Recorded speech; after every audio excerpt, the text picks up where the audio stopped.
Okay, continuing from our last video, we'll discuss about the entire flow of EAP authentication, right? As I said in the last video, we have a supplicant, which is a laptop. We have an authenticator, which is more like an access point or a controller, right? And we also have an authentication server. This is an authenticator, and this is a supplicant, and this is an AS, of course, authentication server, acting like a radius server, right? Okay, so now how does EAP really work? What are the flow of events that take place to make sure EAP becomes successful, or EAP, there's a reject coming from the server to basically tell us the credentials are no longer valid or not valid, right? So the first thing that happens is layer 1 authentication. Basically the client talks to an AP, says, okay, I'm a valid.11 client and you're a valid.11 AP, let's connect, right? So that's layer 1 authentication that happens anyway. So we'll discuss from the, wait a minute, this is supplicant.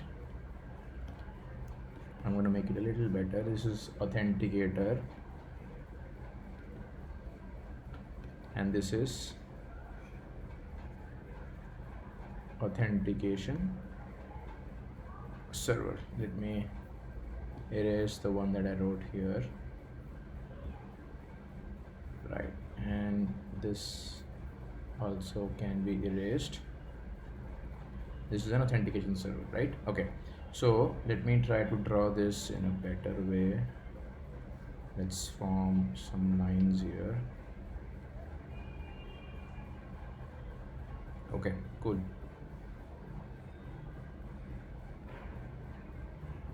Now the supplicant wants to get authenticated. The authenticator is an access point which is going to allow traffic to pass through, and authentication server is going to validate that the credentials are valid or not. If not, they're going to send a reject. If yes, it is going to send an accept, right? So the first thing that's going to happen is, from the client and the AP is a .11 association that's going to take place, right? First is .11 association that's going to happen. Okay, now the next frame that's going to go is called EAP all start. That's EAP over LAN start. Now this packet or this frame is going to mark the beginning of the EAP process. Okay, up till now the authenticator and the authentication server, they are interacting, but the access for the supplicant is kind of blocked here, right? So I'm gonna kind of draw this and say access blocked till now. Controlled and uncontrolled ports are very much blocked. Controlled and uncontrolled ports are blocked right now. Okay, now when the supplicant sends an ePoll start, that tells the authenticator that somebody wants to authenticate with me, right? That's what authenticator figures out, that okay, there's somebody who's sending an ePoll start, which means somebody wants to get authenticated. So the authenticator will send another response saying EAP request or identity. It's kind of like EAP request, or more like EAP identity, which means tell me who you really are. Okay, EAP request or identity. This is the number third packet frame that's going to go. Okay, third exchange.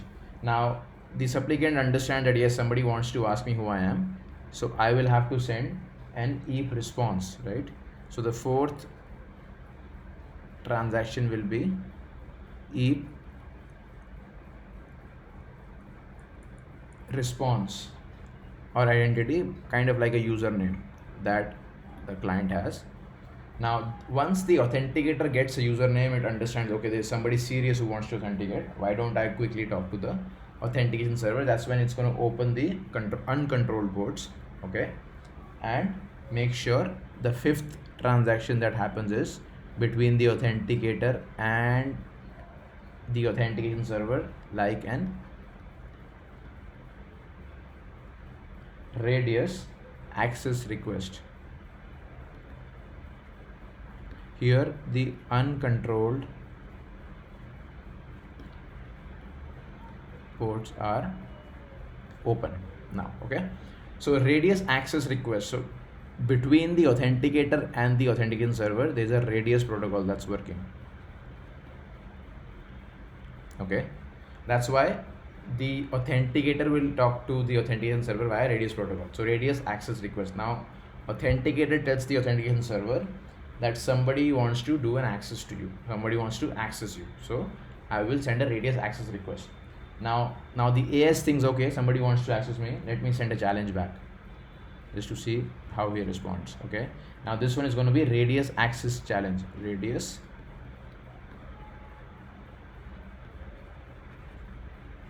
challenge coming from the AS authentication server. This is the 6th transaction.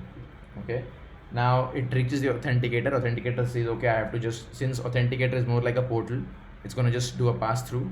So now from the 6th transaction we come to the 7th transaction, like EAP challenge request.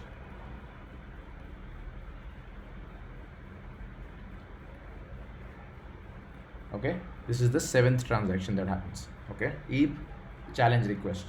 And then when the supplicant receives the challenge request coming from the AS authentication server, it will send a response. It will say, okay, the 8th transaction is EAP challenge request, challenge response, EAP challenge response. Okay, again the authenticator will see it, will say, okay, I am just a pass through, I'm going to pass that entire thing to the AS in the form of another access request. So it will be another radius access request. Okay, now the authentication server will see the request, basically more like a response to the challenge, and then the authentication the authentication server will say, okay, it's either accepting or now I'm going to reject it. Okay, so let's assume that the AS accepts it. So the 10th transaction will be radius access accept, radius access accept. If it was rejecting the client, it would say radius access reject. Okay, the 10th transaction is access accept, and the authenticator will see that. Authenticator will say, that's good news, I'm going to send the 11th transaction and I'll tell the supplicant that it is EAP success for you and you are good, you're good to now move forward. Now the 12th transaction between the AP and the client. Okay, this is between the AP and the client. What will that happen? What will that be? That will be dynamic encryption keys creating. Dynamic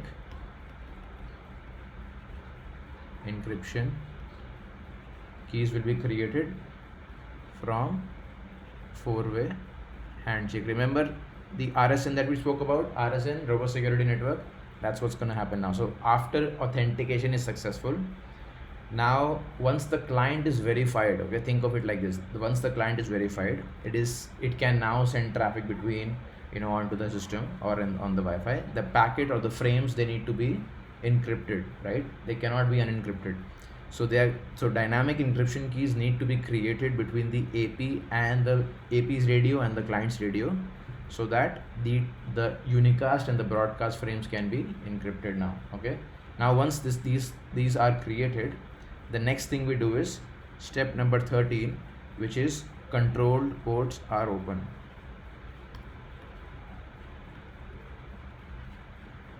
And access is